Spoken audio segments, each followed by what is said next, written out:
you all ready here? Yeah. Going?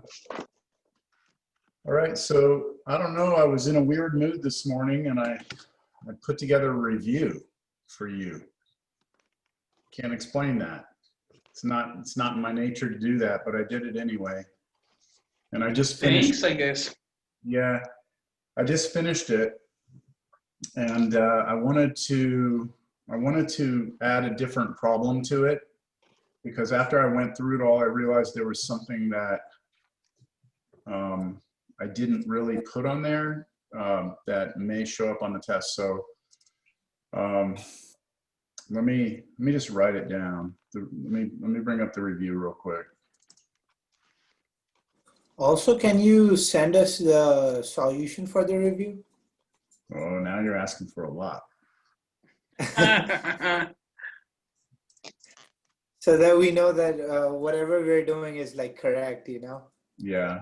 Let me let you mess with it for a while first. I won't do it right away. Okay. Yeah.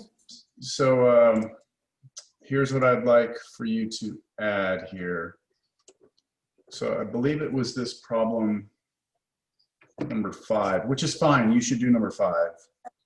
But I think you should also do the integral 2x cubed plus 11x squared plus x minus 10 over x cubed plus 4x squared minus 5x dx.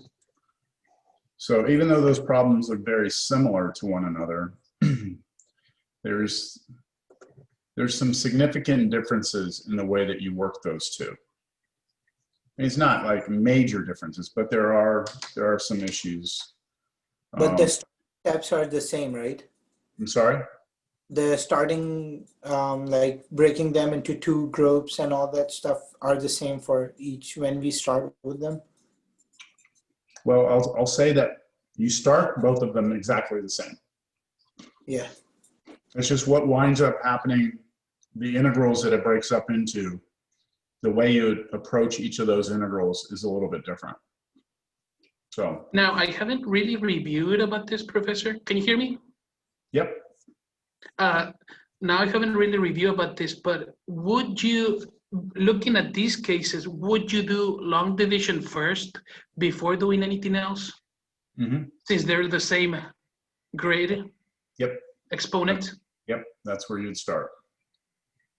Yeah. So yeah, both of those would start with long division. So even if the polynomials on the numerator and the denominator have the same powers, we do the long division? Because I think we only did it like for if the numerator is greater than the denominator.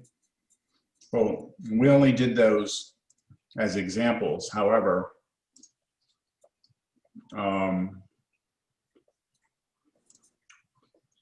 if you bring up the note on partial fractions, the steps for, here's the steps for partial fraction decomposition. The first thing it says, inspect the degree of the numerator and denominator. If the degree of the numerator is greater than or equal to the degree of the denominator, then we first use long division. Okay. So we don't have to necessarily break those polynomials, correct? What do you mean break them? Break them in two different components per se. Like, I know what he means because I was thinking the same thing. Like breaking into that long polynomial, basically make it two groups and multiply them.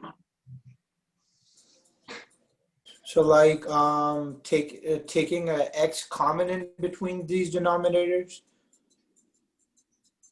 You can only do that with the bottom one. Yeah. But, Are you talking about factoring? yeah, Yeah. factoring out part. Yeah, you'll want to factor this. You'll want to factor that, but just the first step is long division. Mm-hmm. Your first step is long. After the long division, your new expression will still have this as a denominator. Mm-hmm. And then you'll go through the partial fraction steps, which would be to factor and then see what kind of factors you have. Are they linear? Are they repeated? Are they quadratic? Are they reducible? Are they not reducible? Right? So. But you don't do it the other way around, correct? You can't. I'm not sure what you mean by the other way. Factor out the denominator and then divide And do the long division? No, because when you do the long division, you want this outside the box, and you want this inside the box, right?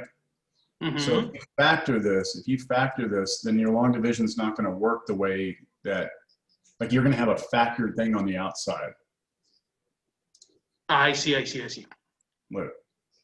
Yeah, because what I was thinking, since you can actually multiply, if you can factor out the bottom, I thought it was going to be possible to split the integral into two, but that's illegal. That you can't do that. Yeah. So see, the first step is take that, put the denominator on the outside, don't factor it, and then just start doing your long division. Okay. Yeah. Okay. Because I know there's a reason why you include the other one, but I just can't see it yet. Yeah, you'll see it once you get into it. It's not right off the bat. You don't see it right off the bat. It's after you do some work. Okay. Yeah, the difference in those two problems is going to come after you do the partial fractions and what you're left with. Or when you do the partial fractions, that's where the difference is going to be. But you know, you go get into that, get your hands dirty, and see how it goes. Cool. Okay, so last class I was like really rushing to try and get to the main idea, which is that we have a way of finding the area under a curve. We developed a formula that involved a limit of a sum, and then we had come up with this formula by just trying to break down like what the area of each rectangle would be. And then we found a formula. We determined that we could write it in sigma notation. And then I told you, well, great, you know, even though we have this formula, we'd still have to compute this by hand, and this would suck. But the fundamental theorem of calculus comes in and saves us. And we basically can always compute this by just finding, if we're able to find the antiderivative of a function. And this is like a big deal. This is a huge deal. That's why it's called the fundamental theorem. So this is me just restating the fundamental theorem. What it says is, suppose you have f, so you have some function, and it's a continuous function. So that means that you can draw the function without picking up your pencil. That's important, all right? And it's defined on a closed interval. So that just means that we have a function, it's continuous, we're starting at A, we're ending at some point B. Then the area under this curve, right, this area here, can be found by just simply taking the antiderivative, evaluating it at B and at A, the two endpoints of the interval. So this should kind of blow your mind, that the area underneath this function f is simply this number plugged into the antiderivative minus this number plugged into the antiderivative. So if you can find the antiderivative, then it's just a matter of plugging numbers into it. So we have this notation here that we're going to use, and really the only difference between this and what we've been doing is we have this right here. Okay, these numbers that we put here, those are called our limits of integration. Limits of integration. And all it represents is the starting and ending endpoints, right, of our interval. And then we have this intermediate step. And I don't recall if last time I showed you that intermediate step. Let me just look real quick. Yeah, I did. This little evaluation, but we only did one example and we were in a rush, so I'll do more of that today. Okay, we have this intermediate step, which just allows us then this right here in the middle is just notation that helps us write everything down and keep everything condensed and make it look like, make it flow. Okay, so once we do a couple examples, you'll see what I mean by that. So this is referred to as the definite integral. Okay, this is known as the definite integral of f from a to b. And it represents the net area between the function f and the x-axis. So that's what I was saying, it's the area. Now, the word net here is important, as we'll see in a moment. Okay, it's the net area. So let's just start with an example. Okay, we have this first example. What we're being asked to do, when we see this, we notice the limits of integration now. So what we're trying to kind of visualize is that we have a function between 1 and 2. We're trying to look at, you know, what this function is doing. We don't know right now what that function looks like, other than it's a polynomial. And we're trying to find the area here. So to do this, we need to first, excuse me, find the antiderivative, right? Let's find the antiderivative. So what that intermediate step with the notation, where's my mouse? That step right here, what this allows us to do is first just write down the antiderivative. Okay, so just write it down. And then we're going to use this thing called an evaluation bar to just remind us that we still have work to do. So just watch me do it on this one. Now this antiderivative is pretty straightforward. So this is equal to, the antiderivative of 4x cubed is just x to the 4th. The antiderivative of negative 3x squared is just negative x cubed. And the antiderivative of 2x is just x squared. So I'm trusting that all of you could do that, you know, power rule on each one of those, clean them up. Is that fair? Okay, now we place the evaluation bar next to this. So that's telling us, look, we're not doing an indefinite integral. We're not doing plus c. We are going to calculate an area. So I put 1 here and 2 here. All right, so do you see how this first little line just allows me to write the antiderivative down? Just gives me a place to put it. Then what I'm going to do is the next part of the fundamental theorem, which says we need to now calculate that antiderivative at b minus the antiderivative at a. So here's what I like to do. I like to put a big old parenthesis minus a big old parenthesis. Now, in this first parenthesis, that's going to be the antiderivative at b, and the second parenthesis is going to be the antiderivative at a. So I'm giving myself some space to write these things down. So first I plug in b, and remember b is 2. So I'm going to plug 2 into this antiderivative. So 2 to the 4th minus 2 cubed plus 2 squared. And then I'm going to plug 1 into it. So 1 to the 4th minus 1 cubed plus 1 squared. And clean this up. We've got 2 to the 4th, which is 16. Take away 8, add 4. Minus, okay, that's just 1 minus 1 plus 1. So we get minus 1 there. And what is this? 20, 12, is this 11? Y'all getting 11? My brain shuts down once I start doing arithmetic. 12? Is it? Yeah, I got 11. Yeah, this is 12 here, but then you have to Yeah, still take that's away 11. right? Okay, so I've already done this on the computer. I've had the computer graph this function for us. So here it is. This is the actual function we started with, which was 4x cubed minus 3x squared plus 2x. I've had the computer graph it just between 1 and 2, and we have found the area of that shaded region. The area of that shaded region is 11. Now, you might be wondering, is it 11 like 11 square feet, 11 square inches, 11 square miles? But that is irrelevant because we are not given any information about any units here. All we know is that if someone did give us a unit, like feet or inches or miles, that our answer would be that unit squared. So it'd be 11 square feet or 11 square inches. But here for us, it's unitless. There is no unit. So it's just our number represents our answer. Someone gives us the units, we're in business. Without the units, it's just a number. Is that okay? You just have to know it's an area. All right. Okay, so far, I mean, we're not adding a huge layer of anything to what we learned already. All we're adding is, oh, we've got some some stuff to plug, Numbers. right? We got to plug in numbers, and you know, some of this notation we need to be, you know, careful with. So let's take a look at another example. Now, I thought this was a good example. The computer did not do a good job of bringing that over. So let me rewrite what this is.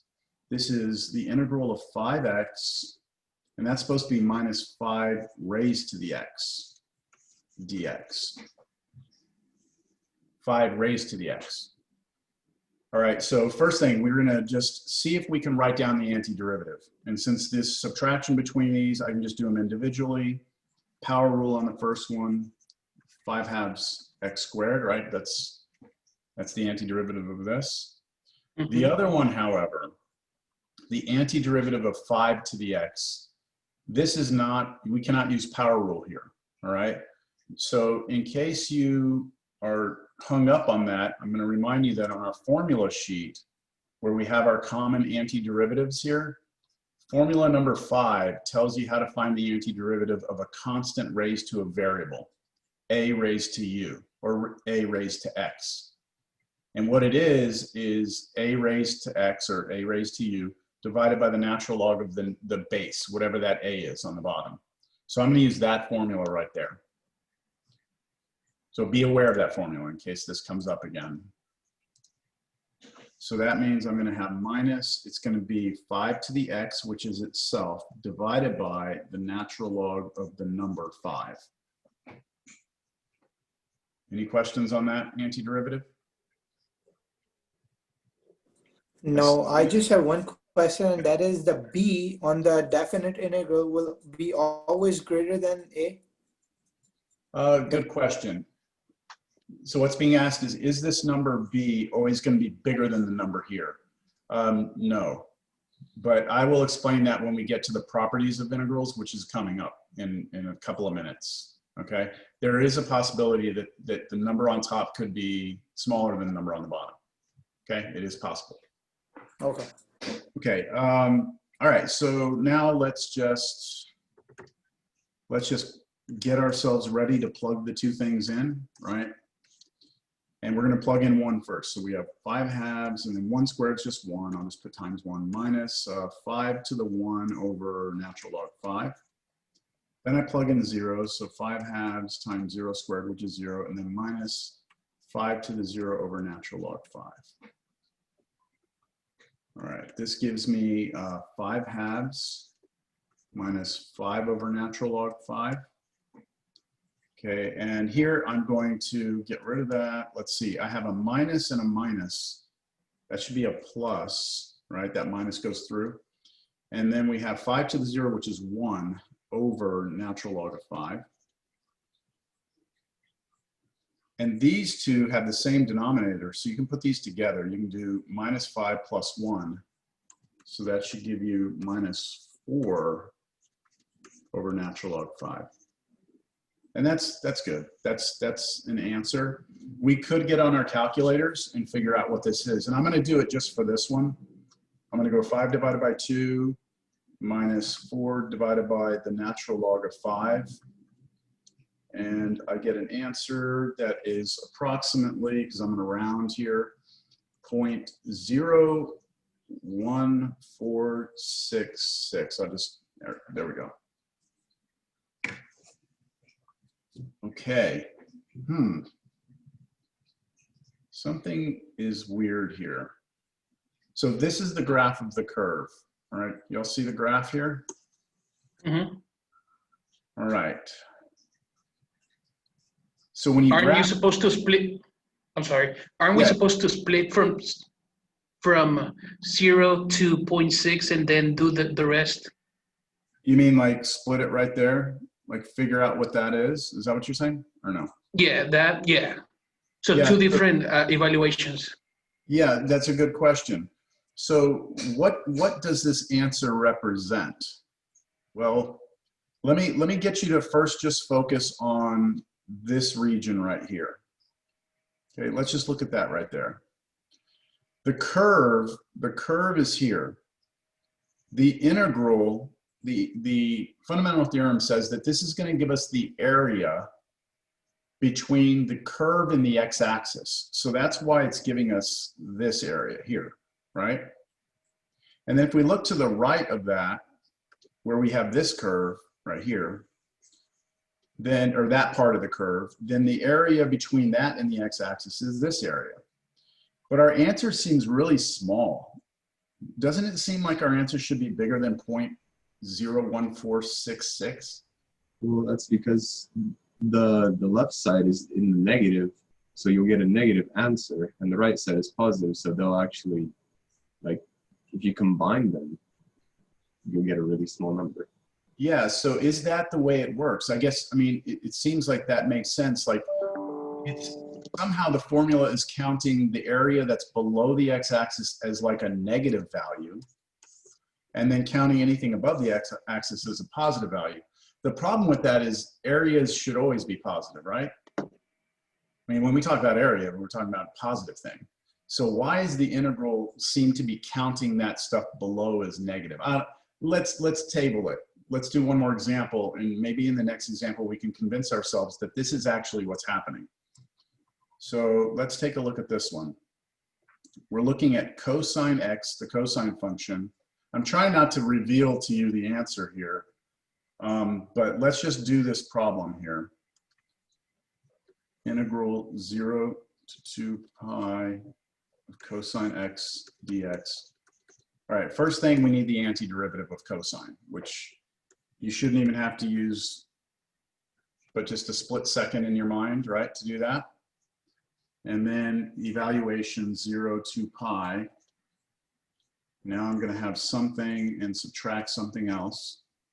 So I plug in 2 pi first. Always make sure you plug in the b first, right? The b goes first, and then you plug in the a. And sine of 2 pi is 0, and sine of 0 is 0. So they're the same thing, right? Answer. Yeah, you get 0 as an answer, right? But I mean, think about what this wants. It wants us to look at the cosine function between 0 and 2 pi and look at the area. So here it is. Here's the cosine function between 0 and 2 pi. We all know that, you know, cosine goes through one period, right, on the interval 0 to 2 pi. So it's completed an entire cycle here. We've got area here, area here, area here, and our answer is 0. So it must be counting that area on the bottom as negative. It has to be, right? Now the question becomes why, right? Why is it counting as negative?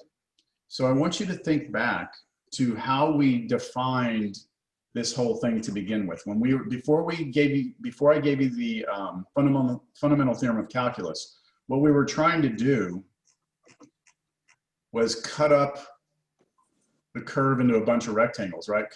Make all these rectangles.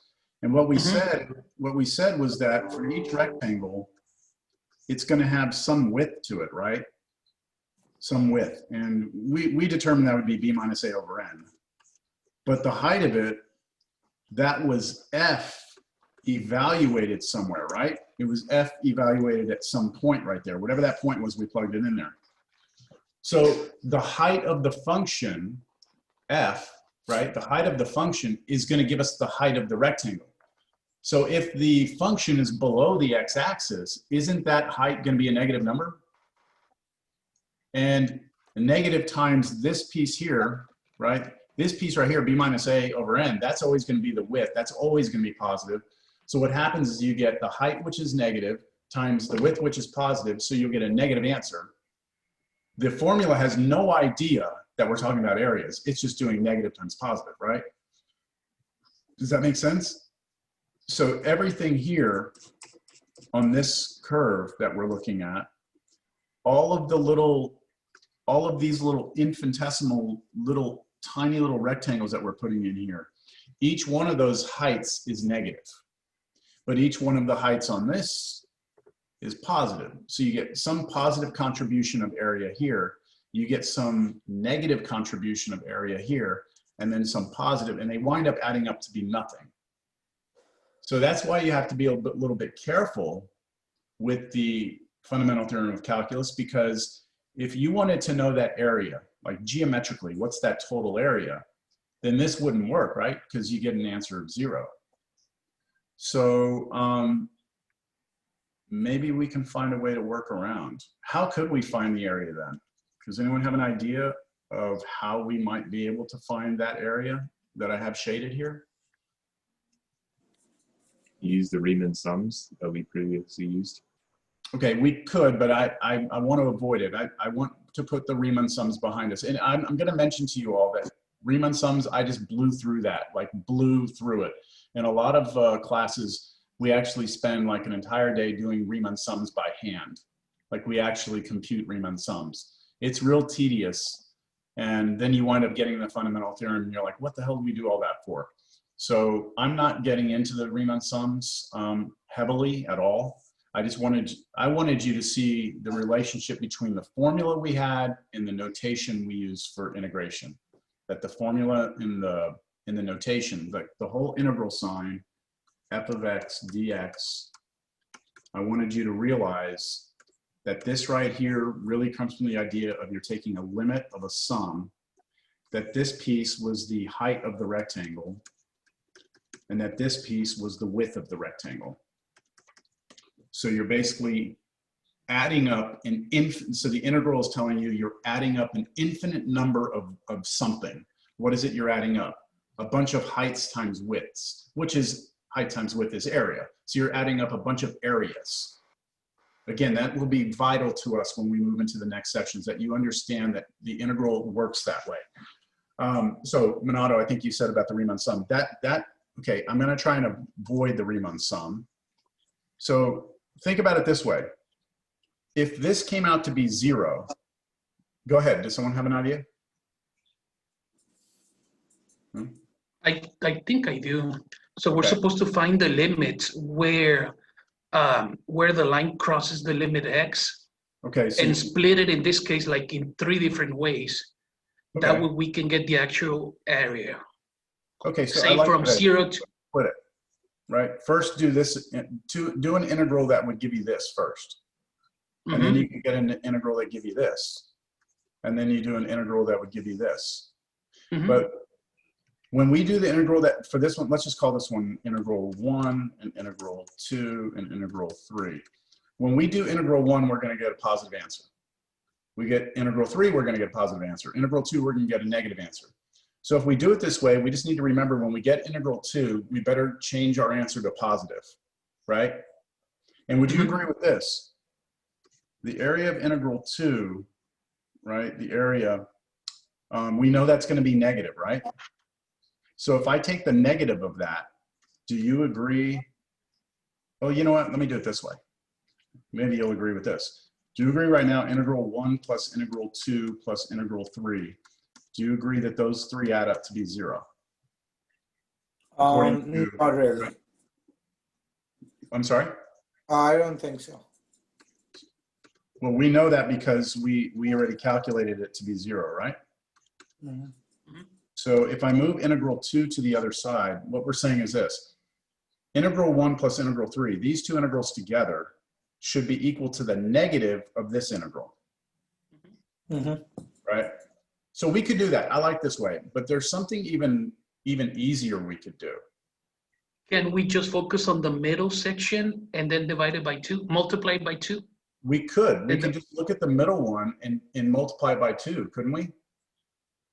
Or we could see that if I draw a line right down the center, that all of these little regions, like the area of that should be the same as the area of that, which should be the same as the area of that, which should be the same as the area of that, right?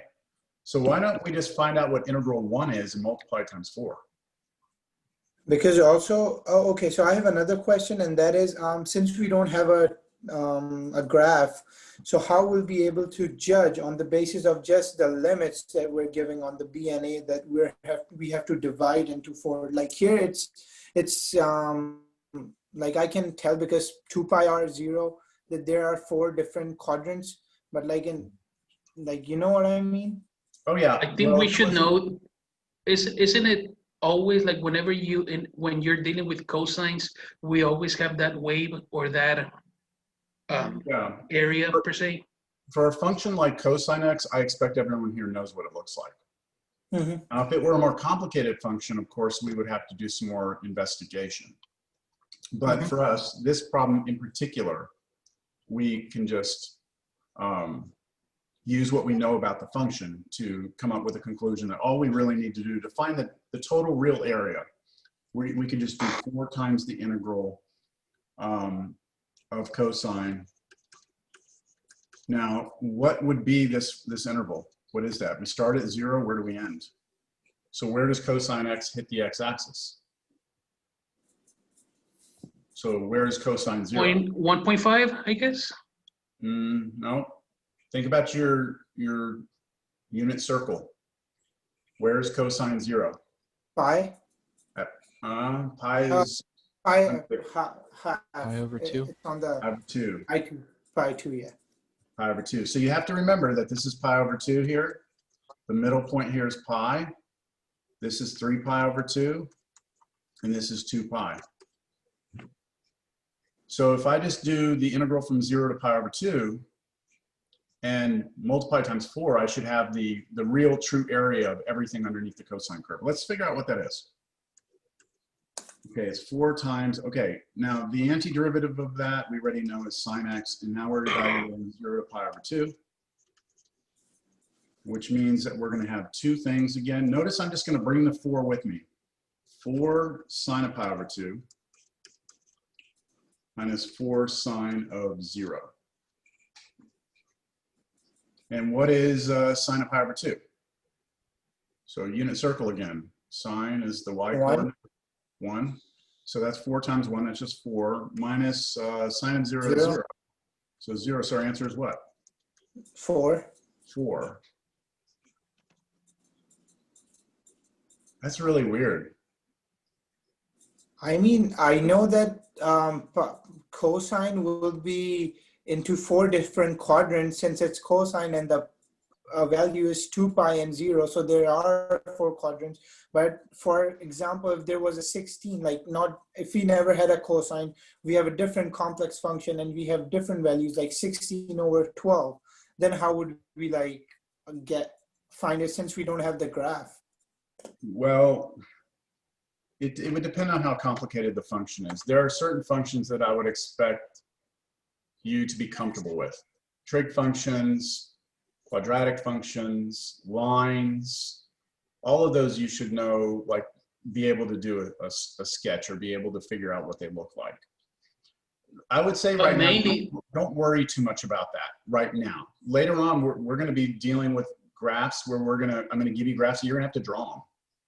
And we're not going to spend like 3 days learning how to draw things again. It won't be complicated stuff, but it'll be stuff like lines, parabolas, cubic functions, things that you've done, seen. We're going to have to be able to sketch them real quick. So that's coming though. I don't want you to get bogged down with that right now. Okay. So think about what we're saying here. What is the area underneath just this first piece? What's that area? 4. No, the area of the whole thing is 4. Oh, 1. 1, right? That's 1. I don't know. That just bothers me. That's always bothered me, that you have the cosine function, which is very, it's got a curve to it. It's a strange, it's not a line. It's weird. But your area underneath that one little piece is 1. That's a nice number. Just seems like it shouldn't be a nice number to me. Seems like it should be something else. But that's what it is. Okay, let's go to a different example. So how about this one? What's the integral from 0 to 2 pi of x cosine x dx? Well, here's the graph for you, right? Now, I'm not asking you for the total area. I want to know what this is. So it's going to count the negative stuff as negative and the positive as positive. That's okay. I just want to know what is the net area. Turns out to be 0 again, it's 0. Well, we have to find the antiderivative, don't we? Of x But we cosine can't x. find the derivative like that because there's a product in between the x's. I mean, Oh yeah, that's right. So you actually, before you can do this problem, you actually have to do this problem first, right? Without the numbers, you first just have to go figure out what the antiderivative is. If it's not obvious, like the previous 2 examples, you've got to do some work. Integration. And I heard someone say integration by parts. I would let u be x, I'd let dv be cosine x dx, du is dx, and v is sine x. So then I use ultraviolet minus voodoo. It would be ultraviolet minus the integral of voodoo. I know I'm going fast. X sine x plus cosine x, because when you take the antiderivative of sine, you get negative cosine, but we had a negative outside already. Then we would normally say plus c, right? But now we're over here in a definite integral. So what I'm going to do is come back over here now. Now that's like my scratch work on the side. I'm going to take that answer, x sine x plus cosine x. I'm going to place my evaluation bar here, put 0 and 2. I kind of overdid it there with my evaluation bar. 0 to 2 pi. Hold on, got something on me. And now I'm going to have to plug in. Sorry, I'm writing on top of my stuff here. I'm just trying to keep it all on one page. So I'm replacing all my x's with 2 pi. 2 pi sine 2 pi plus cosine 2 pi. And then I plug in 0. 0 times sine 0 plus cosine 0.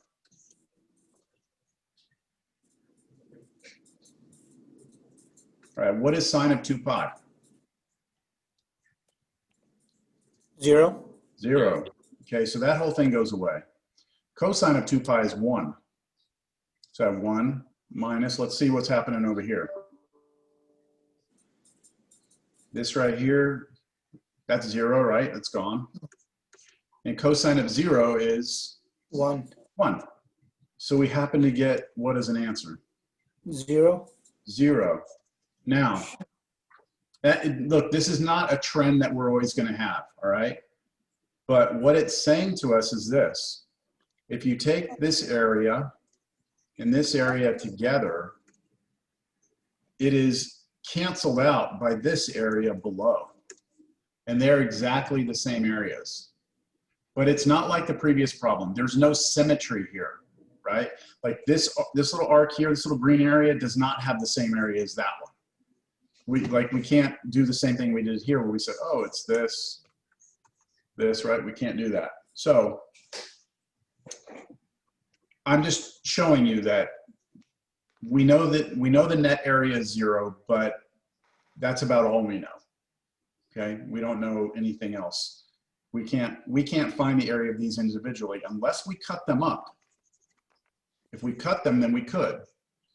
But how would you find that point right here? How would you find that point where this first little arc stops? We evaluate x equals 0. We would look for the x. Y, I'm sorry. We look for the x-intercepts of the function. We would actually have to take x cosine x, the original function, and figure out when it's 0. Try and find all its x-intercepts.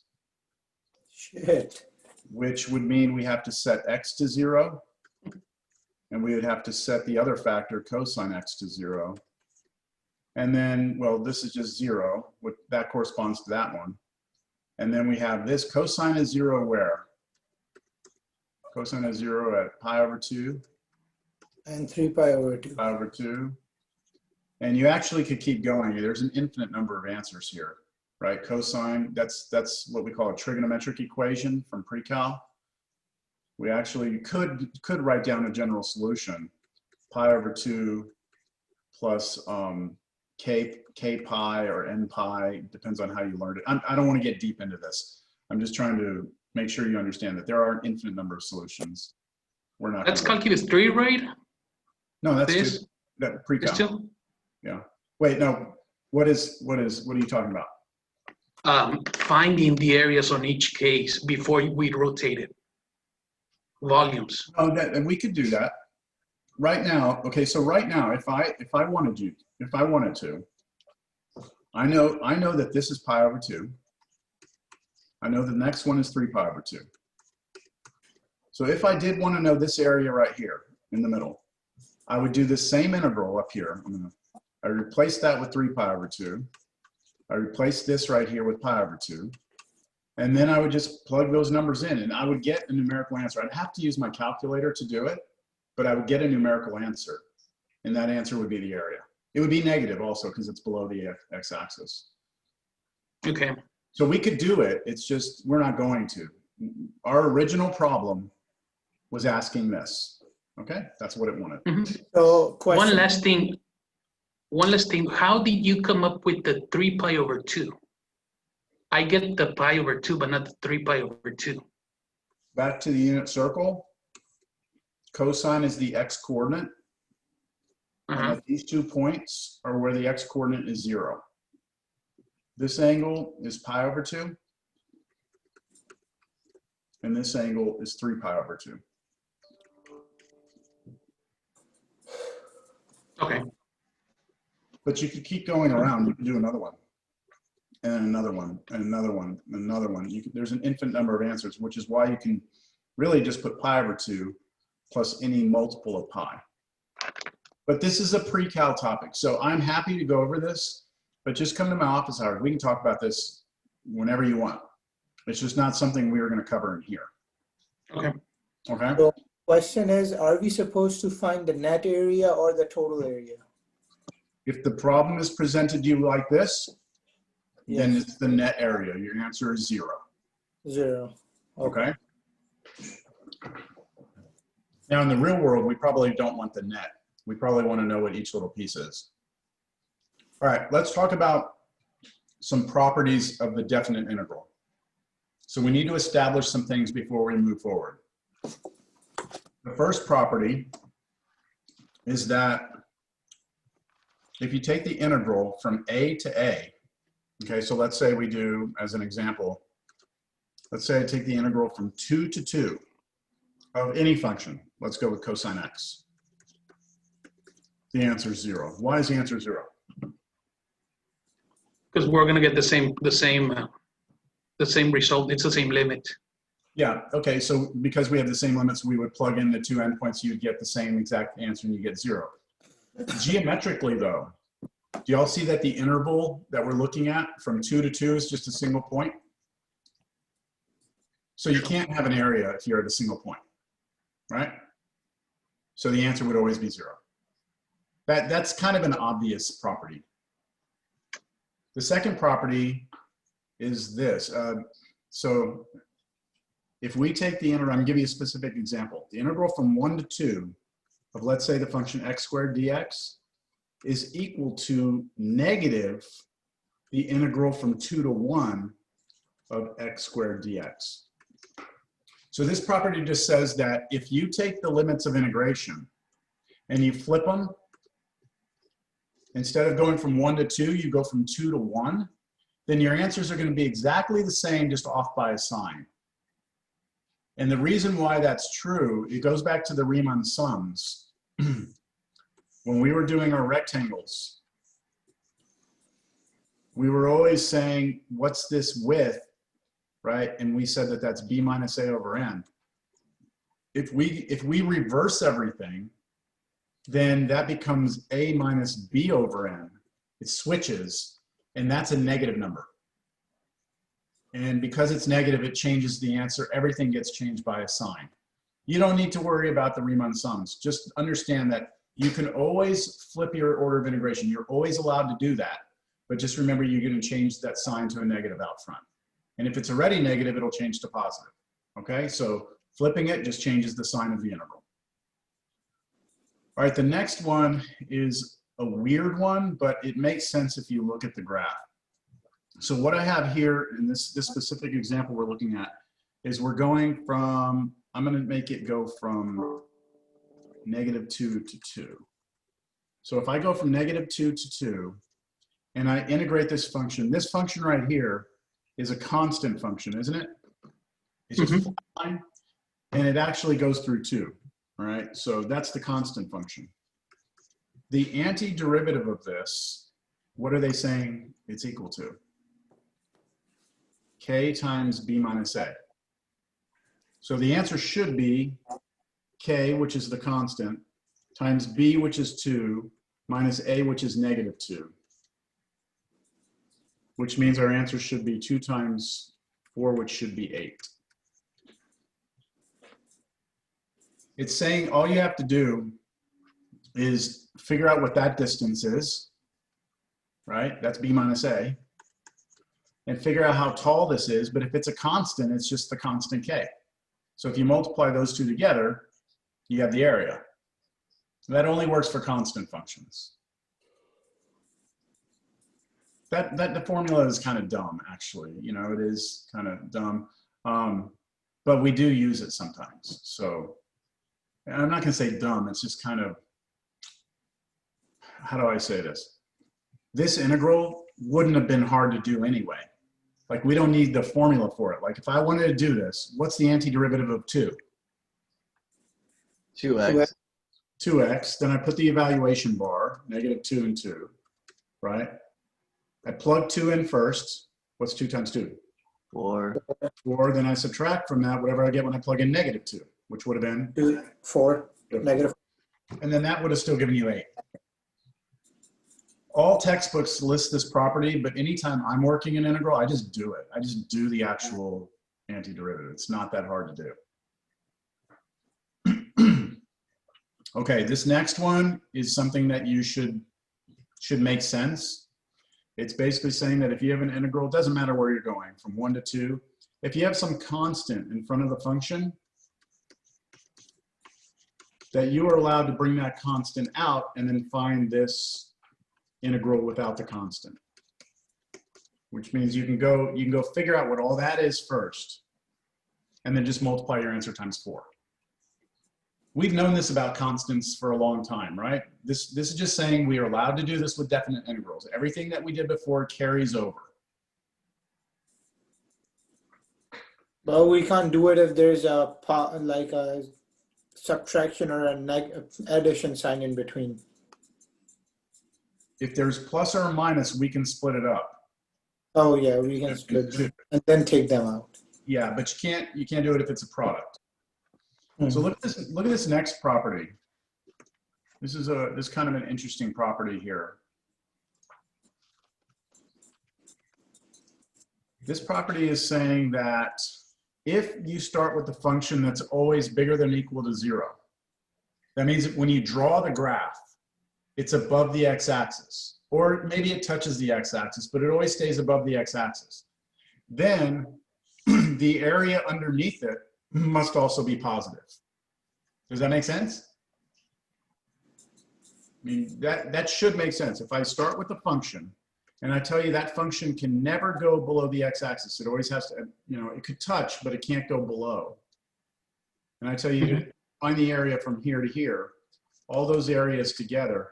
Since the function is above the x-axis, the total area has to be positive. Right? That's what it could be 0, right? It could be 0, but that would be a very boring function, just flat line. And then property 6 says the opposite. If your function is below the x-axis, then your area must be negative. That should also make sense. Okay, property 7 we're going to use a lot. So here's what property 7 says. If you've got a number A and then a number C and a number B, we're on the number line, they're in that order, A, B, C. Then if you want to know the area underneath the function from A to B, that means if you're trying to find the area under some curve from here to here, that you are allowed to do what? Break them? That says to do what? Like taking the B over A and like subtracting it? In the wrong order, everyone, sorry. I put, this is C, that's B. Sorry, I was supposed to be writing that down. But for some reason, I put B in the middle because I guess B is before C in the alphabet. I was just not thinking. The property is saying that we can split up the limits of integration into 2 parts and add them. Right. So we can split it and we can find the area of this one first. Okay, that would correspond to that integral. And then we could do a different integral that would take care of this piece. So we find the area separately and we can add those 2 answers together. This property just says we're allowed to do it. And this will come up, this will be important when we get to 6.6.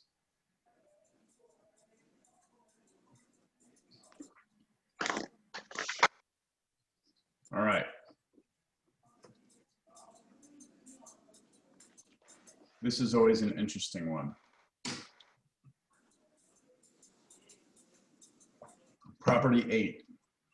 If f is an even function, then the integral from -a to a of the function is twice the integral from 0 to a. All right, what the heck? So you have to remember what an even function is. An even function, this goes back to college algebra, an even function is any function that is equal to, it doesn't matter if you plug in a positive or a negative, it gives you the same answer.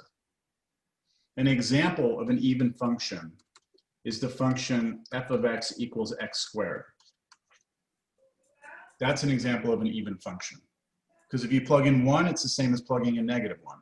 You plug in 2, it's the same as -2, right? You get the same output.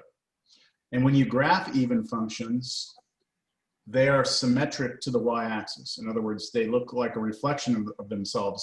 All even functions are reflections of themselves over the y-axis.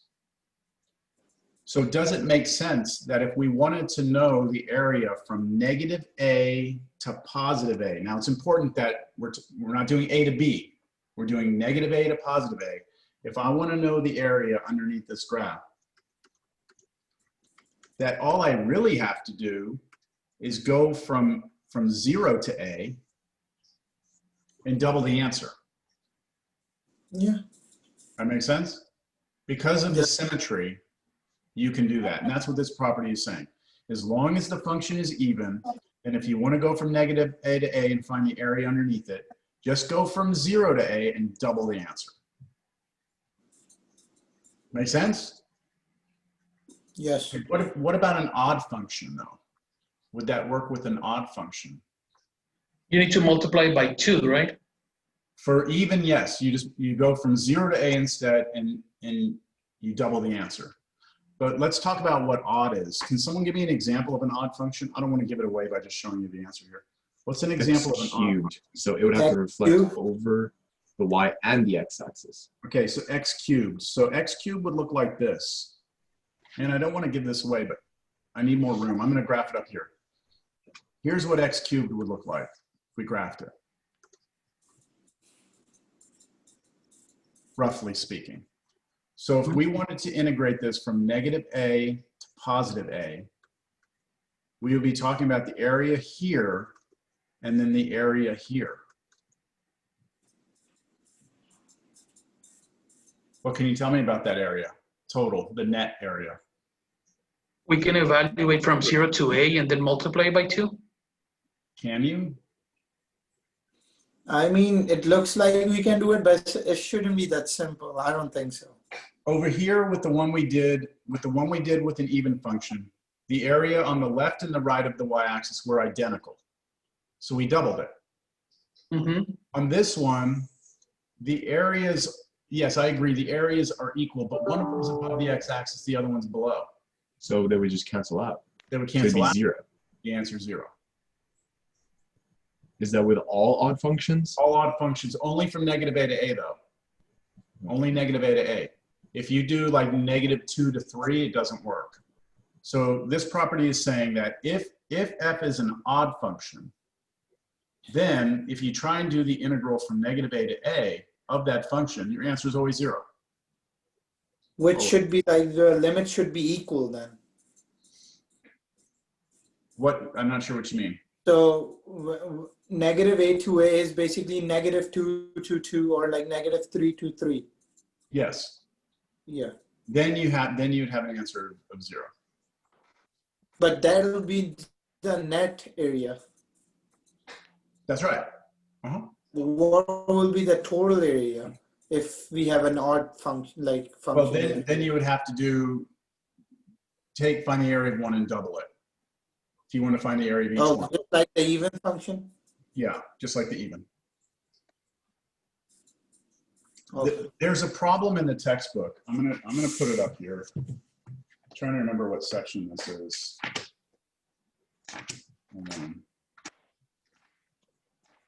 Well, I'm not going to go find it, but let me just give you an example.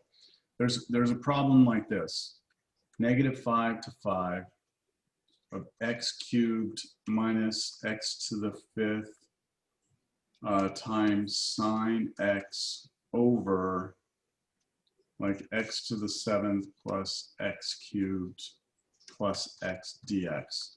And they want you to find the antiderivative, or they want you to find the definite integral. And I can tell you right now that there's no way in the world any of us are integrating that. None of us are. Okay? It's not going to happen. There's no method we have. We can't do that. But if you recognize that this is just a bunch of odd functions together, like that's an odd function, right? Minus an odd function. Times, well, sine is odd. Cosine is even, but sine is odd. That would be something you learned in pre-calc. X to the 7th is odd. X cubed is odd. X is odd. So this is an odd function. And since it's an odd function, and I'm going from -5 to 5, I don't have to do any work. My answer is 0. Make sense? Like I don't have to do any integration. Now, had those been even functions, then I would be stuck because I still can't find the antiderivative. I'd be stuck. So there's a problem I know somewhere in one of the homework assignments where they give you this crazy integral. You're like, how am I supposed to integrate that? And then you go, wait a minute, it's odd. So wait, not even like if you try to separate them and then try to find out the antiderivative? No, I don't think it's, no, because you can't separate it easily because the denominator has 3 terms. So you could go x cubed over this, you know, but then, yeah, no, it's not happening. Oh, okay. Okay, so here's the homework assignment that I have for this. I know this is a lot, but what this is you going back. If you don't have to do all this homework, okay? But when we were doing problems before, right? When we were doing problems before we got to this section, I told you that if you're doing a problem and it had a number here and a number here, to just ignore it and just do the antiderivative. And if you check your answer in the back of the book, it would be difficult because they're going to have a number as an answer. You're just trying to find the antiderivative. Well, now you could actually go back to all those problems and finish them, right? All the problems you did with homework that have these numbers on them now, you should have already done the antiderivative. You should have already done that work. So now you can just go in and practice by plugging the numbers in and subtracting and see if you can match your answer to the back of the book. Does that make sense? So I just gave you a list of pretty much, this is all homework that you've already done. I just recommend you go back and practice.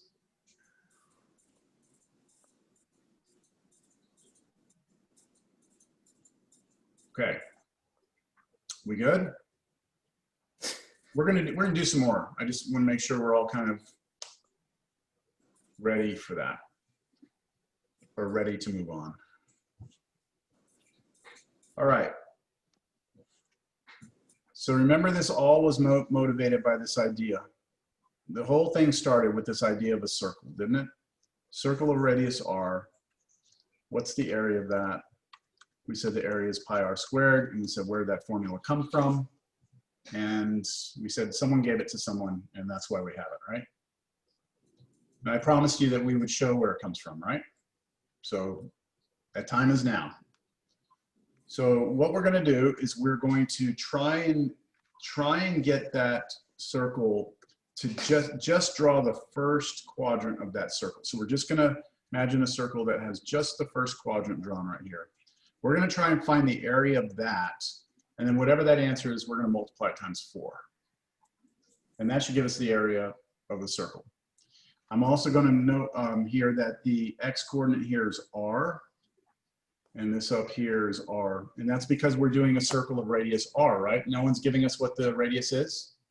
The radius is some constant that we don't know. Well, if we're going to do this, then we need to somehow figure out how this is some function. Like, what is the function that draws that? right? What is the function that would draw that piece of the circle? And this is gonna rely on your knowledge of circles from pre-cal. Can you tell me anything? If I put this circle at the origin, oh, what just happened? All my lines went away. I think we just review it. Isn't it the integral from cosine going from pi over 2 to, what is it? 3 pi over 2? Well, is this curve a cosine curve? Is that part of the circle just cosine being drawn? No. I think that's sine. Okay, is it sine? No, we have both cosine and sine. Okay. Oh, yes, they're both positive in the first quadrant. Can somebody tell me what the equation of that circle is? What's the equation of this circle? Think pre-cal. 1 over 4 pi r squared. No. The equation of the circle. I'm going to start writing if nobody.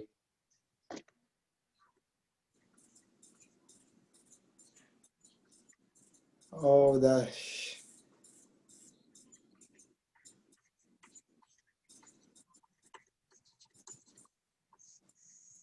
That is the equation of an arbitrary circle. This is a circle that has a center at HK and a radius of R. Do y'all remember that now that I put it here? yeah, Remember seeing that at some point? pre-calc. So if I go now and I come back over here to this piece over here, what I've done is we're imagining that there's a circle that we've centered at the origin. Then what would HK be? 0. 0, 0, right? Okay, so how does this equation change if we're at the center, if we're at the origin? It becomes x minus nothing, right, squared, plus y minus nothing squared equals r squared. So that's the equation of a circle that's centered at the origin, right, centered at 0, 0, but has a radius of r. How am I going to take that information and turn it into a function of x? What can I do? How do I transform this equation into a function of x? Solve for x. Not x. Y, we shift y to the others. Haven't we always in our lives said that the f of x is really like y, like we replace y with f of x? We want Yes. y as a function of x. So let's just take this and solve it for y. I'm going to move the x squared over, subtracting it. And now I'm going to take the square root on both sides. So I get plus or minus square root of r squared minus x squared. Now, don't I have two answers because I have plus or minus? Yes. Well, there's a reason why I have a plus or minus. If I draw a circle, right, everyone, if I draw a circle, is a circle a function? No. No, it fails the, What is it? No, Straight line, that- vertical line test? it fails the vertical line test, doesn't it? So circles are not functions. So when we're trying to write it as a function, it's spitting out two things. And I'll tell you what these two things are. The positive version of this, okay, the positive of this draws the top half of the circle, and the negative of this draws this bottom half. Do you believe me? Mhm. Okay, yeah, if I go and I go to do like Desmos and I say, what's the square root of, I'm gonna have to make up a radius, 4 minus x squared. There we go. It just drew me the top of the circle. If I do negative of that, it draws me the bottom of the circle. Okay? So I'm only concerned with the positive case because I'm looking back up here. I'm trying to figure out what this is. So coming back here, would you all agree that this is the function f of x equals the square root of r squared minus x squared? Do y'all agree with that? No, Cameron? Why? Because you just said that was the top half of the semicircle. So then this one quadrant angle, wouldn't that be like half of that? Well, okay, this function right here, if I were to draw the whole thing, it would finish off and draw me the top half, wouldn't it? Mm-hmm. But we're trying to. Okay. We're only interested in the area below this, and we're going to multiply by 4, right? Mm-hmm. So, Cameron, where would we start? Like, we need to do an integral here. Where would our integral start? If we just want this area. Would go from 0 to r. Yeah. Yeah, 0 here would be where we start. R would be where we stop.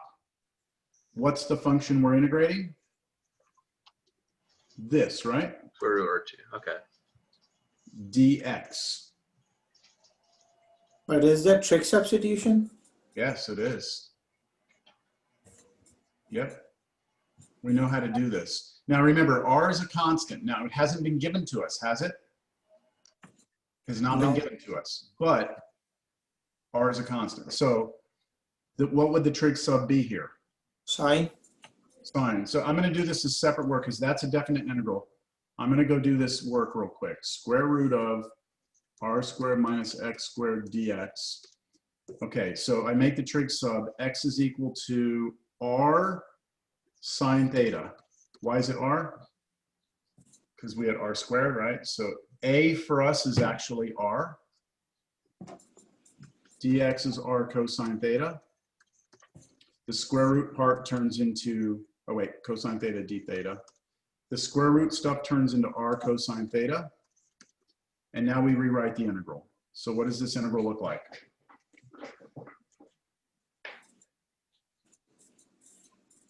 R sine theta. R cosine theta. Right, that's the square root part? And then the dx part, r cos d theta. Yep, r cos d theta.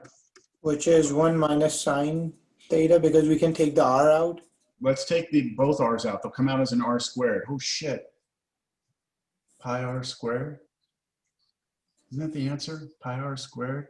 There's an r squared. We're on the right. I think we're on the right track. Right? Okay. We still have cosine squared here. Which we can convert to 1 minus sine squared. We could, but that's not how we deal with even powers of cosine. Yeah. Yeah, we can take the half angle formula then. Half angle, right? So we pop a 1/2 out, right? And then we're left with 1 minus, what is it? Or no, plus, right? Cosine 2 theta. I don't know. This is probably the 4th time we've done this cosine squared integral, isn't it? Mm. So this is going to be 1/2 r squared. The antiderivative of that will be theta. theta. Plus 1/2 sine 2 theta plus a constant. And then remember we had to do this when we had to use the double angle identity for sine 2 theta to turn it into 2 sine theta cosine theta. So that becomes 1/2 r squared, okay, theta plus the 2.5 cancel sine theta cosine theta. What do I need now? Theta. Theta, right? Don't I need the triangle? Yeah.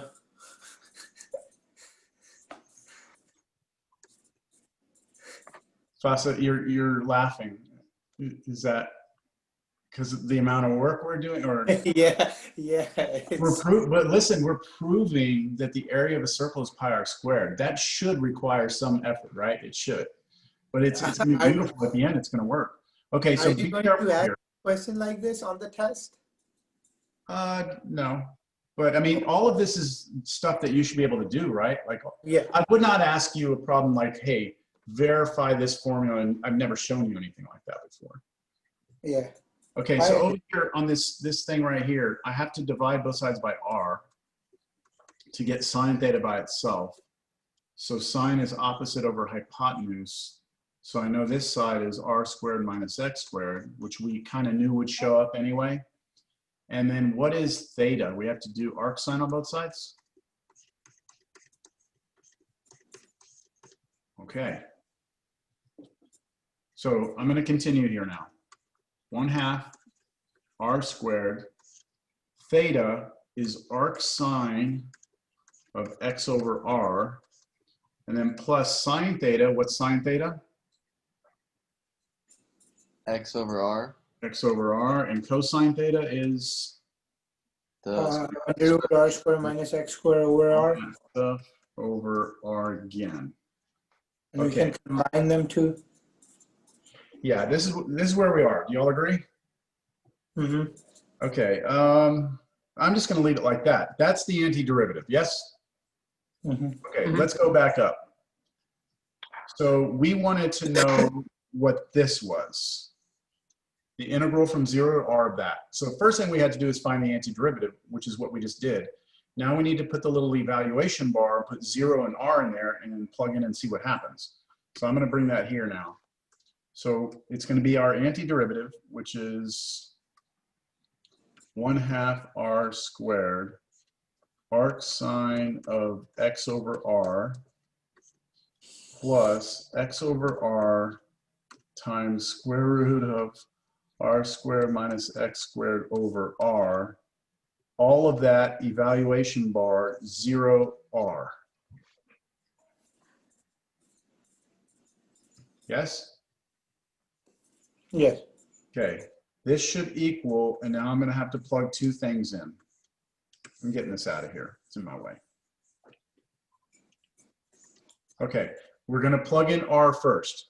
We're plugging r in for what though? X. For x. Okay, let's do that.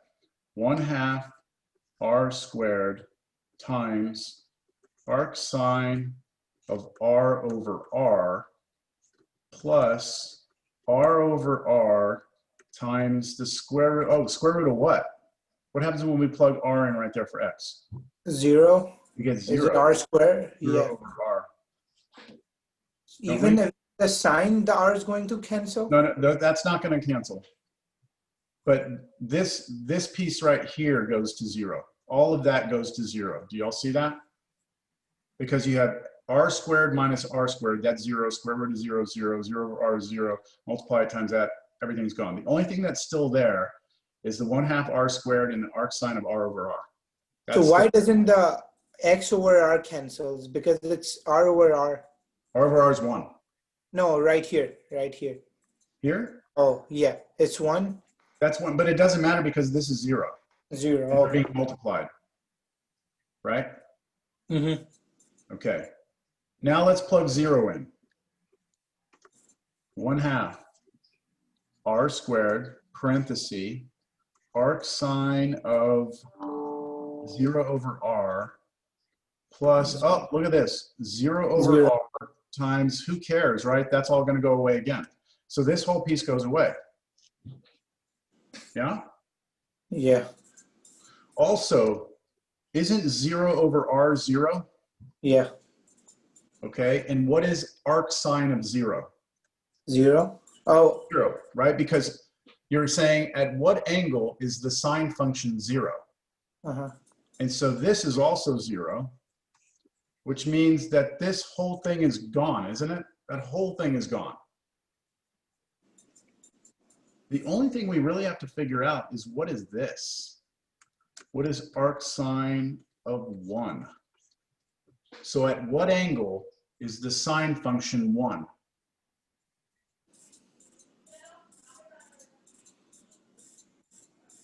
Pi over 2. 2. So this really becomes 1/2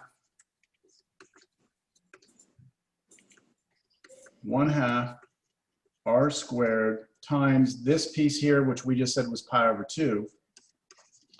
And we can multiply that all together straight across and we get pi over 4 r squared. Yes?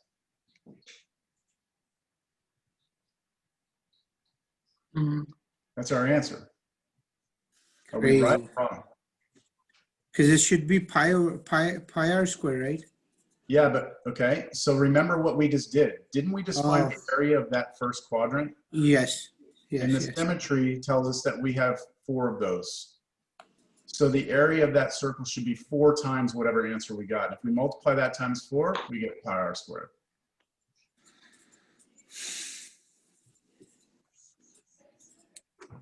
So on the test, do you expect us to find the net area?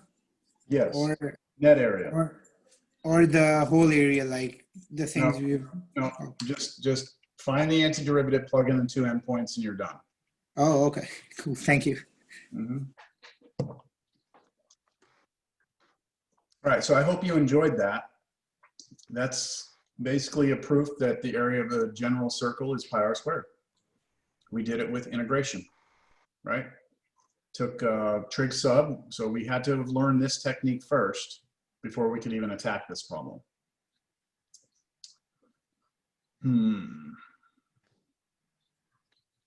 Okay.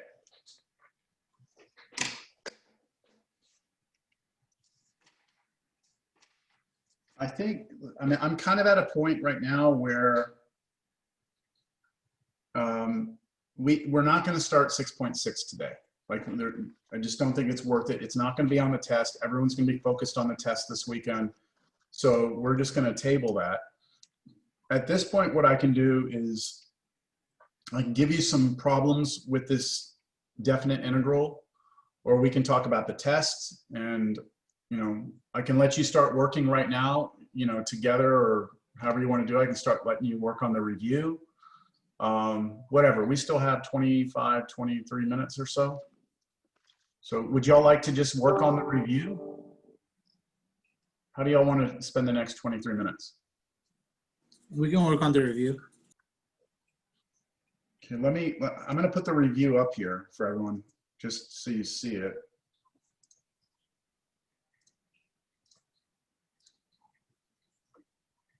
So look, the last problem on this, why don't y'all start with that one?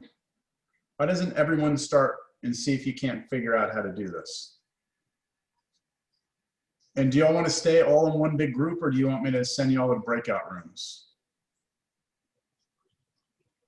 Do y'all care? I think we should just stay here. Just stay here? Yeah. Okay. Yep. So I want you to, just remember, this is a definite integral, right? So your first task is to find the antiderivative. Work on that first, all right? But don't just blurt out the way to do it. Don't just be like, hey, everyone, you just do this, okay? Don't, all right? Keep it to yourself if you got it. But if you get stuck, then keep trying, okay? You gotta see if you can figure it out. If you finish this problem out, and try and get the decimal answer. You're gonna get a weird answer. Go ahead and go to your calculator and get the decimal, okay, when you're done. If you finish that one, then start, any of the others.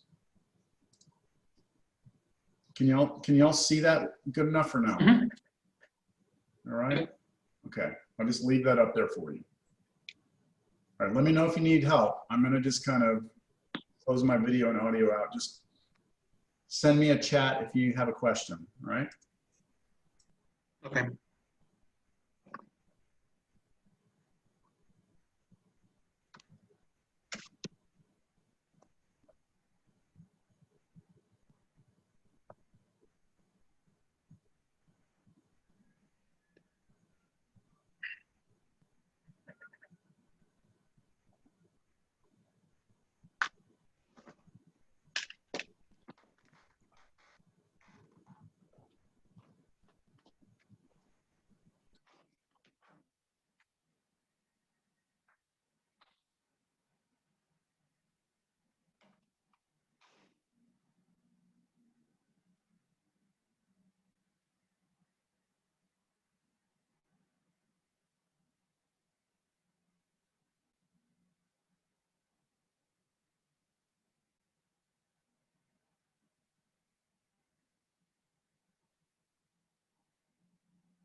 Would you all like me to put the solution up or no?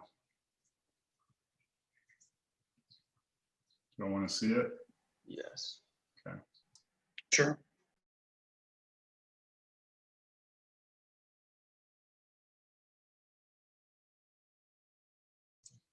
I did this problem with like 3 minutes left before class started, so I'm pretty sure it's right. I'll look through it right now, but I'm pretty sure this is right.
It's all correct.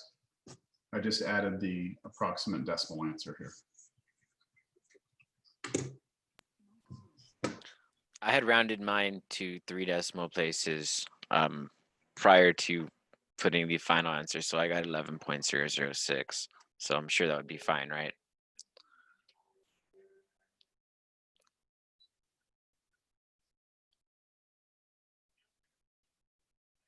Oh, sorry, I was on mute. Yes, that's fine. Okay, cool. Thank you.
So I'd say at this point it's 2:30.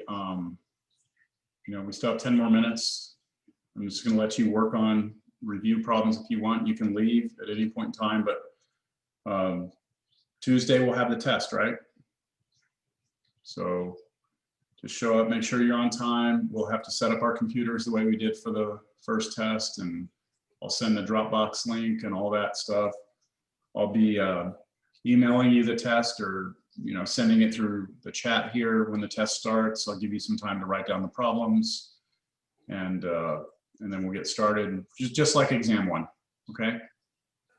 Now, as far as the answers to this review, I'm gonna make you wait till Saturday for those. So I'm gonna put a reminder in my phone right now to post the solutions Saturday, sometime midday.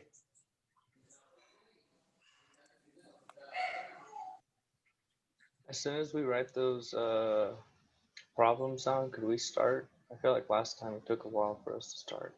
Yeah, given that this exam is only going to be a few questions, right? Like it should be around 6 questions at the most. It should not take you but just a few minutes to write these down, right? I mean, because all you're doing is writing down the integrals. Okay. So I would say, you know, no more than 10 minutes. Plus, if everyone comes in like set up and prepared, Mhm. then, you know, that will save us a lot of time. So, you know, come in with your area all set up. Make sure you have your formula sheets. Remember, I'm going to call on a few of you to show me your formula sheets just randomly, just to make sure, you know, people are being fair. But yeah, I mean, I'm going to be counting on you all to get it, expedite everything, get the test started. Sounds good. Okay. Well, I'll leave this up and just let me know if you have any questions. You know, I'll be available in my office hours on Monday, which are from 10 to 11 and 1 to 2. And then before our test starts, I'll be in my office hours from 11 to 12:30. And then you can always contact me, you know, text message me or something over the weekend or in the evening if you need some help. So you said the hours were from 10 to 11, and what was the other 1 to 2? 1 to 2, yeah, on Monday and Wednesday. Or on, well, on Monday before the test, and then right before class from 11 to 12:30. Okay. And you can get to those Zoom office hours by going to our syllabus, and it has a link to the Zoom and it has the password there. Cool. Thanks.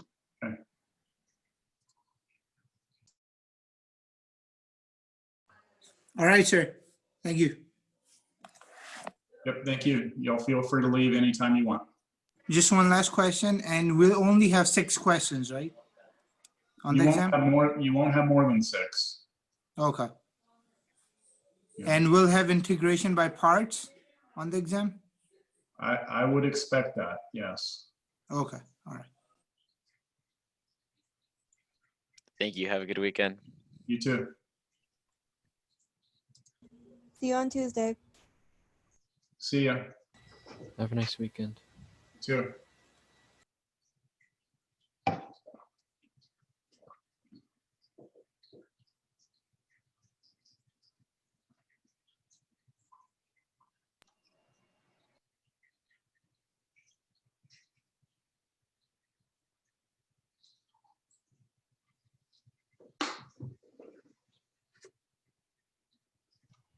Can you explain to me how you got -2 integral 1 over square root x from the integration by parts? So I got most of that, but then yeah, the 1 over square root x, that that didn't make sense to me. Maybe I skipped that. Where I got this? Yeah, Okay, so the negative comes from the formula, right? yeah, I got that. Okay, the 2 came from that too. Mm-hmm. And then this here comes from just putting this and this together. So I just multiply 1 over x times x to the half, which is x to the half over x, and then you subtract exponents, so 1/2 minus 1, and that gives you x to the -1/2. Okay. And then I just moved it back down. The reason I moved it back down and made it look like that is because that's kind of like, that's what we did with our original DV. Like that was DV. Yeah. So since we had already done that antiderivative from here to here, I just kind of rewrote it that way. But make sense? Yes. Wait, where'd you get that? Where to get what?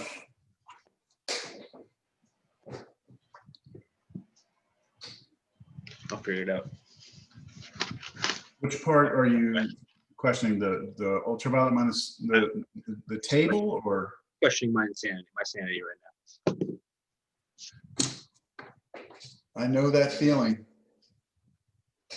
I know that feeling.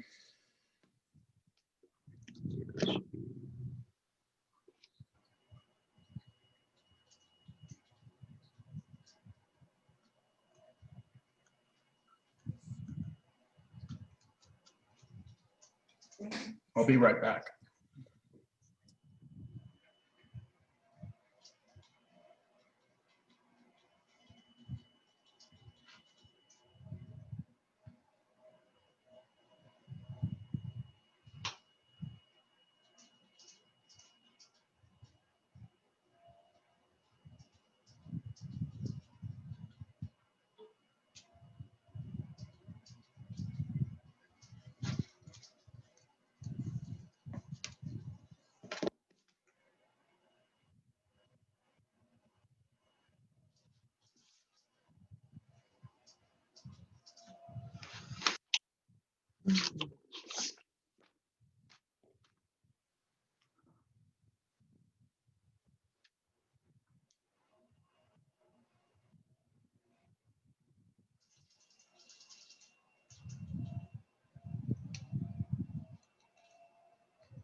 I'm back if anyone needs me.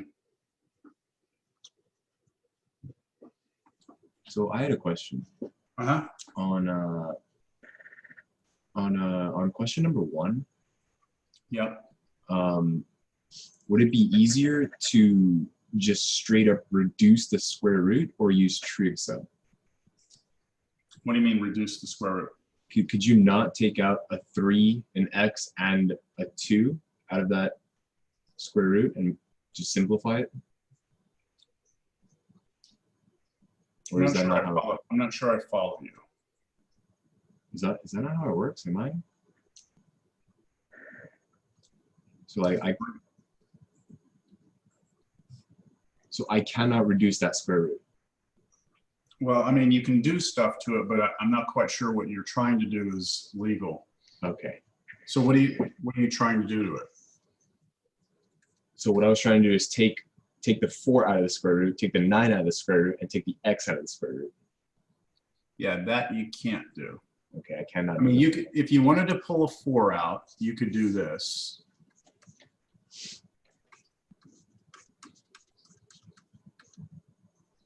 Right, you could factor a 4 out of both terms, and then you could pull the 4 out as a 2. You could do that if you wanted. That would be legal. You could have done the same thing, but with the 9, you could have pulled a 9 out. Which is what we want to do because you want the x squared by itself, right? Yeah. Then you could write that as 3 square root of 4/9 minus x squared. That's legal. Okay. But you can't do the 4 and the 9 and the x. Okay. Yeah. That makes sense.